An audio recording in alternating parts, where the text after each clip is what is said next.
आनंदपुर उपखंडर विभिन्न स्थान रे रज महोत्सव बेस धूमधाम रे पालन हेउथिबा देखिबाकु मिलछि। प्रबल ग्रीष्म प्रवाह और गुळगुळी सत्वे आनंदपुर उपखंड रे विभिन्न स्थान रे रज महोत्सव महासमारोह रे पालित हेउछि। घरे घरे पिठा पणार आसर जमिबा सह गाँ गहली रे नाच गीत कार्यक्रम अनुष्ठित हेउछि।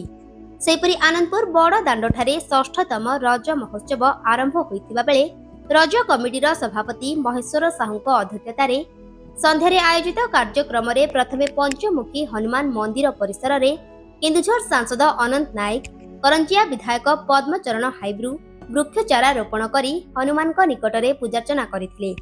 एक भव्य शोभायात्रा रे बड़ दाण्डठारे आयोजित सार्वजनीन रज महोत्सव रे जोग देई सभा को उद्घाटन करथिले।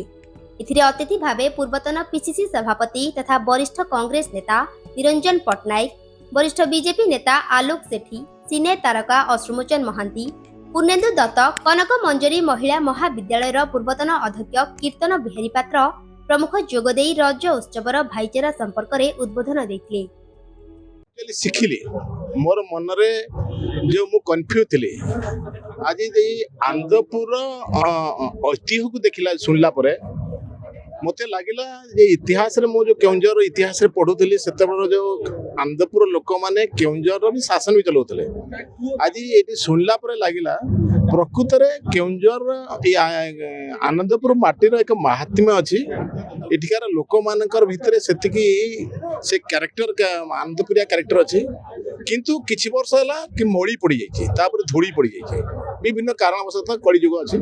से धूलीटा को जदि सफा हो जिवो ताले केउंझर जिल्ला रे आनंदपुर लोक मानक द्वारा केउंझर ना ओडिसा रे भी गोटे माइल खुंट होइकरी देखा दो।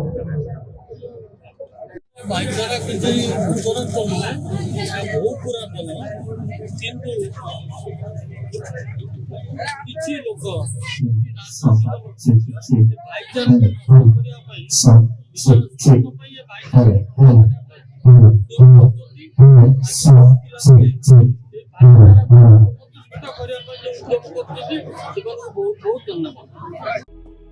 आनंदपुर सोमनाथ मिश्र रिपोर्ट रियो न्यूज।